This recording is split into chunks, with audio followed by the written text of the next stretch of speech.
नमस्कार, बहुत स्वागत है आपका। मैं हूं आपके साथ सुमित शर्मा। दमोह से बड़ी खबर है, जहां पर गैस सिलेंडर फटने से 5 लोग झुलसे हैं। घायलों में 3 महिलाएं और 2 बच्चे शामिल हैं। खाना बनाते समय यह हादसा हुआ है। एक महिला और एक बच्ची जबलपुर रेफर की गई है। बटियागढ़ थाना क्षेत्र के लिम्मदार मोहल्ले की ये घटना।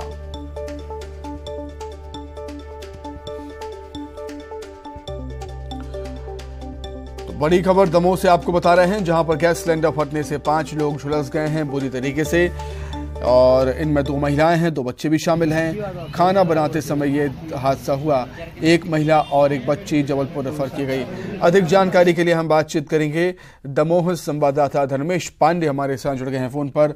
धर्मेश, क्या कुछ और जानकारी आपके पास? जी सुमित, मैं बता दूं, ये पूरा बटियागढ़ थाना क्षेत्र के बटियागढ़ गांव का मामला है। यहाँ पर जो अवध रानी 65 वर्षीय अवध रानी का परिवार है, उनकी जो बेटी है वो मकर संक्रांति के पर्व पर अपने 2 बेटियों और एक बच्चे के साथ में यहाँ पहुंची हुई थी, और करीब 8 बजे जब ये ककला तक खाना बना रहे थे तो उसी समय अचानक गैस सिलेंडर फटने से ये 4 महिलाएं और एक बच्चा इसकी चपेट में आ गए, और जिनको गंभीर हालत में जिला अस्पताल लाया गया था, जहां पर एक महिला और एक बच्ची की स्थिति गंभीर होने की वजह से उसको जबलपुर रेफर किया गया है। सुमित। धर्मेश, आपका बहुत शुक्रिया तमाम जानकारी के लिए। आगे बढ़ते हैं। राहुल गांधी की भारत जोड़ो यात्रा जम्मू कश्मीर पहुंची। यात्रा में शामिल हुए कांग्रेस के वरिष्ठ नेता दिग्विजय सिंह ने सर्जिकल स्ट्राइक पर सवाल खड़े किए। उन्होंने कहा कि सर्जिकल स्ट्राइक की बात करते हैं कि हमने इतने लोग मार गिराए, लेकिन प्रमाण कुछ नहीं है उसका। उन्होंने पुलवामा हमले को लेकर भी केंद्र सरकार को घेरा। दिग्विजय सिंह ने कहा कि सर्जिकल स्ट्राइक की कोई रिपोर्ट संसद में अभी तक नहीं रखी गई। पूरे तरीके से टेररिज्म का एक केंद्र बन चुका है। वहां हर गाड़ी की चेकिंग होती है। वहां एक स्कॉर्पियो गाड़ी उल्टी दिशा से आती है, उसकी जांच पड़ताल क्यों नहीं हुई? और जांच पड़ताल भी नहीं हुई, और उसके बाद वो आके टकराती है और हमारे 40 सीआरपीएफ के जवान शहीद हो जाते हैं। आज तक उस घटना की जानकारी न संसद में उन्होंने पेश की, न जनता के सामने रखी। सर्जिकल स्ट्राइक की बात करते हैं कि हमने इतने लोग मार गिराए, लेकिन प्रमाण कुछ नहीं। केवल झूठ का पुलिंदा से ये राज कर रहे हैं। दिग्विजय सिंह के बयान पर पूर्व केंद्रीय मंत्री जयराम रमेश ने ट्वीट किया। उन्होंने ट्वीट करते हुए कहा है कि आज वरिष्ठ नेता दिग्विजय सिंह द्वारा व्यक्त किए गए विचार कांग्रेस पार्टी के नहीं हैं, उनके व्यक्तिगत विचार हैं। ये 2014 से पहले यूपीए सरकार ने भी सर्जिकल स्ट्राइक की थी। राष्ट्रहित में सभी सैन्य कार्रवाइयों का कांग्रेस ने समर्थन किया है और आगे भी समर्थन कांग्रेस करेगी।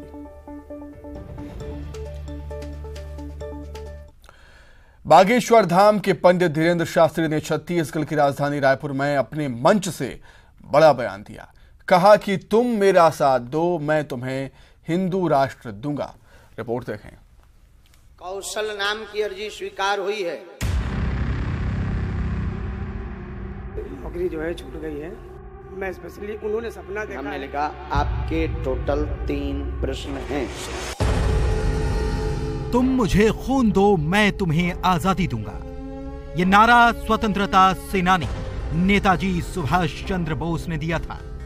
उन्हीं की तर्ज पर रायपुर में बागेश्वर धाम के धीरेन्द्र शास्त्री ने बड़ा ऐलान किया और कहा, आज सुभाष चंद्र बोस की जयंती है। उनका नारा था, तुम मुझे खून दो, हम तुम्हें आजादी देंगे। आज हम कहते हैं, तुम मेरा साथ दो, हम तुम्हें हिंदू राष्ट्र देंगे।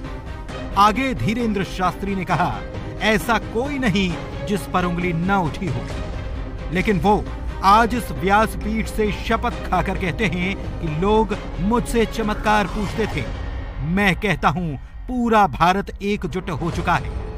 पंडित धीरेन्द्र शास्त्री ने कहा कि सनातन के ऊपर उंगली उठाई जाएगी तो मुंहतोड़ जवाब दिया जाएगा।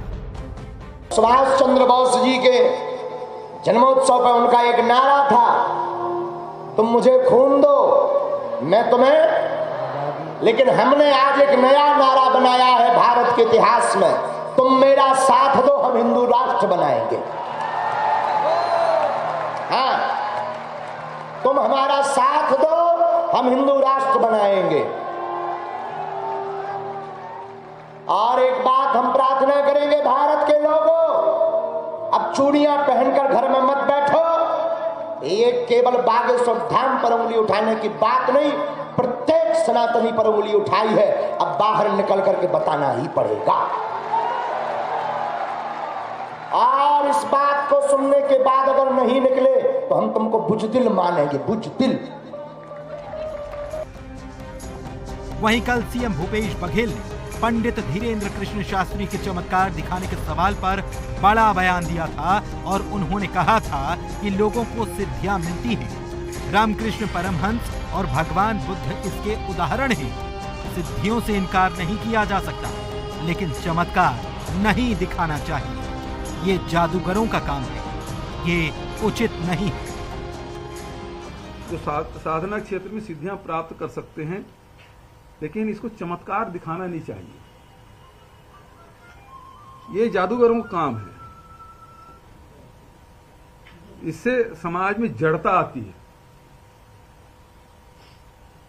ये उचित नहीं है। जितने ऋषि मुनि हुए हैं वो सब ने इसको रोका है कि इस प्रकार से चमत्कार नहीं दिखाना चाहिए, सिद्धियों का प्रयोग नहीं करना चाहिए। तो वही मैं कहना चाहूँगा, सिद्धियां हैं इसमें कोई शक नहीं है। आप जाएंगे, मुसलमान जो पीर फकीर रहते हैं वो ताबीज़ देते हैं, चमत्कार हो जाता है। ईसाइयों में क्या बोलते हैं, चंगाई सभा, उसमें भी वही चमत्कार है, उसमें भी चमत्कार है, ये भी चमत्कार है। तो ये चमत्कार से समाज में जड़ता आती है। बागेश्वर धाम से प्रसिद्ध धीरेन्द्र शास्त्री इन दिनों हर किसी की जुबान पर है, लेकिन अब एक बार फिर उन्होंने बड़ा बयान दे दिया है और कह दिया है, तुम मेरा साथ दो, मैं हिंदू राष्ट्र दूंगा। Bureau report, news 18। मुख्यमंत्री भूपेश बघेल ने भेंट मुलाकात के दौरान बलौदाबाजार जिले के ग्राम खपरी पुरैना पहुंचे। कार्यक्रम में पहुंचते ही सीएम ने जन छत्तीसगढ़ राजगीत से पूजा अर्चना कर कार्यक्रम की शुरुआत की। साथ ही जिलेवासियों को करोड़ों की सौगात दी, जिसमें सबसे बड़ी घोषणा रिश्दा बाईपास मार्ग की है। 7 किलोमीटर लंबे इस मार्ग का 17 करोड़ 61 लाख की राशि से निर्माण किया जाएगा। सीएम ने बलौदाबाजार विधानसभा क्षेत्र के अंतर्गत 79 करोड़ से ज्यादा के विकास कार्यों का लोकार्पण भूमि पूजन किया। संख्या में यहाँ लोग आए थे, किसान, मजदूर, महिला, नौजवान, छात्र छात्राएं, सभी लोग आए थे और अनेक प्रकार की बातें किसानों ने अपनी जो शासन की योजना है उसके लाभ के बारे में, महिलाओं ने गौठान और गोधन न्याय योजना के बारे में, साथ ही स्वामी आत्मानंद अंग्रेजी स्कूल के बच्चे ने अपने अनुभव साझा किया। साथ ही जिन लोगों को स्वास्थ्य सहायता मिल रहा है, मुख्यमंत्री हाट बाजार क्लिनिक योजना, उसका लाभ मिल रहा है, सब लोगों ने अनुभव साझा किया। बहुत सारी बातें आई और घोषणाएं भी मैंने की, कुछ लोकार्पण और भूमि पूजन भी किया है। जगदलपुर में सीआरपीएफ के 80 बटालियन के लापता जवान निर्मल कटारिया को पुलिस ने खोज निकाला है।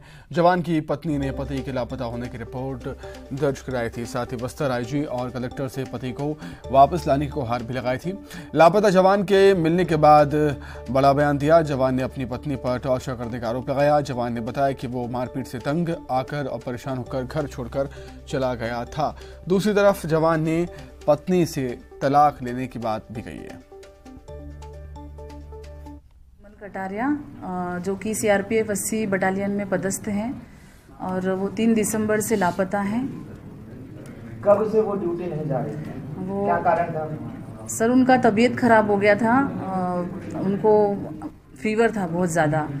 उसके बाद मैंने उनका 1 महीने रायपुर में ट्रीटमेंट करवाया रामकृष्ण हॉस्पिटल में, और फिर वहाँ से आने के बाद 8 अगस्त से ये ज्वाइनिंग नहीं कर पाए ड्यूटी। अभी क्या बोल रहे हैं आपके वाले? आपने क्या रिपोर्ट दिखाई है क्या? आपके साथ क्या बात की थी? मैं गई थी तो वो यही कह रहे कि हम आपकी कोई मदद नहीं कर सकते और आपके पति को आप ढूंढ के लाओ। वो बोले आप ही के पास थे, मतलब मुझे पे बोल रहे हैं कि आपके पास थे और आप लेकर आओ और बोले ड्यूटी चढ़वाओ। रायगढ़ के एक कोयला खदान में काम करने वाला एक युवक पिछले 10 दिनों से लापता है। लापता युवक के परिजन अपनी फरियाद को लेकर एसपी ऑफिस पहुंचे। परिजन को किसी अनहोनी की आशंका सता रही है। मामला रायगढ़ के घरघोड़ा थाना क्षेत्र का है, जहां जामपाली कोयला खदान में काम कर रहा युवक पिछले 10 दिनों से लापता है। समस्या मेरा देवर है ईश्वर प्रसाद साहू, जो जामपाली खदान में काम करते थे। वहाँ से 14 तारीख को शनिवार रात को गायब हो गए। अभी तक कुछ छानबीन भी नहीं हुआ है। हम लोग घरघोड़ा थाना में जाकर केस लिखवाए थे, रिपोर्ट वगैरह करवाए थे। अभी तक कोई भी छानबीन नहीं हुआ है। आश्वासन नहीं मिला है कि कर रहे हैं और साइबर वगैरह को बिठाएंगे बोलकर आश्वासन दिए हैं। क्या किसी को पर शक है या किसी तरह से दुर्घटना? किसी पर शक नहीं है। बहुचर्चित रावलमल जैन हत्याकांड में दुर्ग कोर्ट ने अपना अहम फैसला सुनाया। कोर्ट ने मुख्य दोषी संदीप जैन को फांसी की सजा सुनाई। वहीं इस मामले के 2 अन्य दोषियों को 5-5 साल की सजा सुनाई गई है। दुर्ग जिला कोर्ट के न्यायाधीश शैलेश तिवारी ने यह फैसला सुनाया। हत्याकांड 1 जनवरी साल 2018 में हुआ था, जब मामले के मुख्य आरोपी संदीप जैन ने गोली मारकर अपने माता पिता की हत्या कर दी थी। रावलमल जैन एक प्रसिद्ध व्यक्ति था, उसका कोई दुश्मनी नहीं था। तो बाहरी व्यक्ति का जो डिफेंस का कहना था, बाहरी व्यक्ति वहाँ आ सकता है, घटना स्थल पे आ सकता है बोला था। तो आकर क्या करेगा? न तो चोरी किया, न सामान ले गया, न रावलमल से कोई दुश्मनी था। आरोपी अपने रांगफुल गेन करने के लिए, संपत्ति को प्राप्त करने के लिए अपने माता पिता के मरने का इंतजार नहीं कर सका, पहले ही हत्या कर गया। अब सब कुछ देखा बारिश हो गया। आज एक ऐतिहासिक जजमेंट हुआ है संदीप जैन के केस में, जिसमें सेक्शन 302 लगा है, जिसमें पनिशमेंट ऑफ मर्डर है। इसमें फांसी की उनको सजा दी गई है। ये उन्होंने हत्या की है अपने माता पिता की, गोली मार के हत्या की है। तो इसके ऊपर जब हमारे जजमेंट में, जब शैलेश तिवारी सर जब जजमेंट दे रहे थे, तो उन्होंने कुछ श्लोक और कुछ माता पिता के ऊपर उन्होंने कुछ कोटेशन किया है अपने जजमेंट ऑर्डर में, जिसे मैं आज आप लोग के सामने बताने वाली हूँ। एक उन्होंने कोटेशन दिया है, ज्ञान दूर कुछ किया भिन्न है, इच्छा क्यों पूरी हो मन की, एक दूसरे से न मिल सके, यह विडंबना है जीवन की।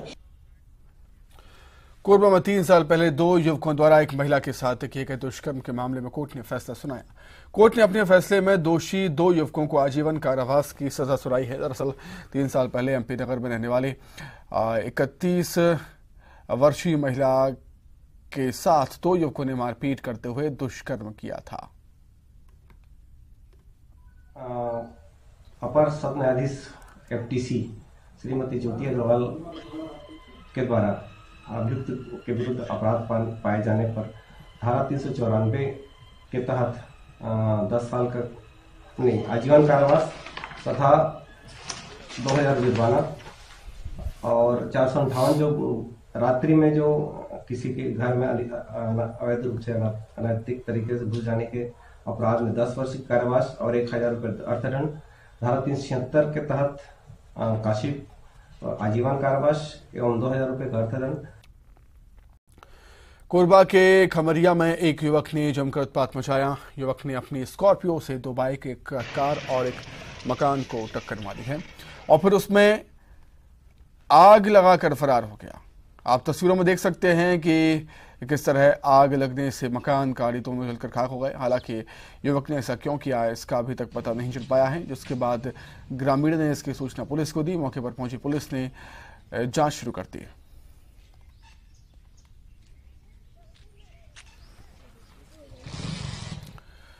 बिलासपुर में इन दिनों आए दिन किसी न किसी मामले का वायरल वीडियो सामने आ रहा है। इसी कड़ी में नया वीडियो सामने आया है, जिसमें एक बाइक पर 5 नाबालिग फर्राटा भरते हुए दिखाई दे रहे हैं। सड़क पर हुड़दंग कर रहे ये नाबालिग अपनी जिंदगी को भी खतरे में डाल ही रहे हैं। रास्ते से गुजरने वाले दूसरे लोगों की भी जिंदगी खतरे में डालने का काम भी कर रहे हैं। सोशल मीडिया में वायरल वीडियो बिलासपुर के मंगला चौक का बताया जा रहा है।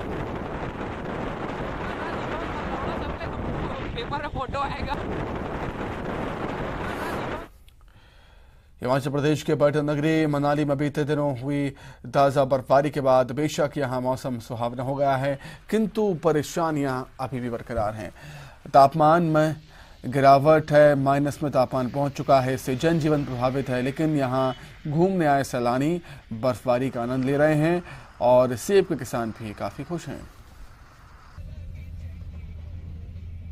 ये बर्फबारी हमारे लिए बहुत फायदेमंद है, स्थानीय लोगों के लिए भी। नहीं तो क्या होता है कि टूरिस्ट जो है स्पेशली बर्फ के लिए यहाँ आते हैं मनाली में, और यहाँ बहुत नज़दीक मिलता है बर्फ लोगों को। और अभी भी जैसे आप देखते हैं काफ़ी लोग यहाँ आए हुए हैं, जैसे लोगों को पता चलता है कि स्नोफॉल होने वाला है तो वो मतलब एडवांस में ही यहाँ पहुँच जाते हैं और उसका बर्फबारी का आनंद लेते हैं। इसी के साथ ही फिलहाल इस वोटर में इतना ही। खबरें लगातार जारी है। नमस्कार।